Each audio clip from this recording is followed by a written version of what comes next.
ನಿಮ್ಮ ನೆಮ್ಮದಿ, ನಿಮ್ಮ ಮನಃಶಾಂತಿ ಇವೆಲ್ಲವೂ ಯಾವ ಭಾವದಲ್ಲಿ ನೋಡಬಹುದು? ಅದಕ್ಕೆ ಉತ್ತರ 4ನೇ ಭಾವ. ಎಲ್ಲರಿಗೂ ನಮಸ್ಕಾರ. ಇವತ್ತು ನಾವು 4ನೇ ಭಾವ ಬಗ್ಗೆ ಮಾತಾಡೋಣ. 4ನೇ ಭಾವಕ್ಕೆ ಸುಖ ಭಾವ ಅಥವಾ ಮಾತೃಭಾವ ಅಂತ ಹೆಸರಿದೆ.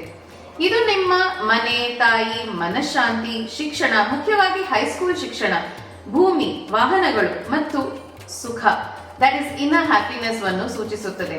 ನಿಮ್ಮ ಮನಸ್ಸಿಗೆ ಎಷ್ಟು ನೆಮ್ಮದಿ ಇದೆ ಅದನ್ನೇ 4ನೇ ಭಾವ ಸೂಚಿಸುತ್ತದೆ. 4ನೇ ಭಾವ ಬಲವಾಗಿದ್ದರೆ ಮನಸ್ಸು ಕಾಮ್ ಮತ್ತೆ ಬ್ಯಾಲೆನ್ಸ್ಡ್ ಇರುತ್ತದೆ.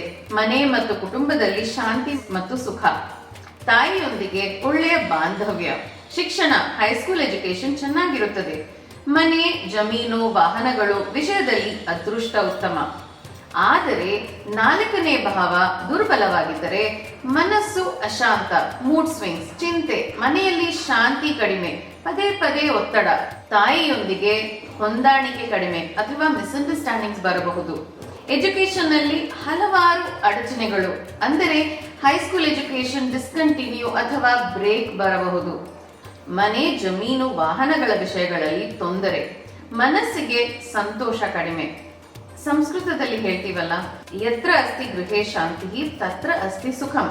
ಮನೆಯಲ್ಲಿ ಶಾಂತಿ ಇದ್ದರೆ ಜೀವನ ಸುಖವಾಗಿರುತ್ತದೆ. ಇದು 4ನೇ ಭಾವದ ಮೂಲ ತತ್ವ. ಇದು 4ನೇ ಭಾವದ ಸರಳ ಪರಿಚಯ. ಮುಂದಿನ ವಾರ 5ನೇ ಭಾವ ಬಗ್ಗೆ ವಿಚಾರ ಮಾಡೋಣ. ಜ್ಯೋತಿಷ್ ಶಾಸ್ತ್ರವು ನಮ್ಮ ಭಾರತೀಯರ ಸನಾತನವಾದ ವೇದಾಂಗ. ವೇದ ಅಂದರೆ ವಿದ್ ಧಾತುವಿಂದ ಬಂದಿರುವ ಪದ, ಅಂದರೆ to know or to learn. ಈ ರೀತಿಯ ಜ್ಯೋತಿಷ್ ಶಾಸ್ತ್ರದ ವಿಷಯಗಳ ಬಗ್ಗೆ ತಿಳಿದುಕೊಳ್ಳಲು ಆಸಕ್ತಿ ಇದ್ದರೆ ಸಬ್ಸ್ಕ್ರೈಬ್ ಮಾಡಿ. ಧನ್ಯವಾದಗಳು.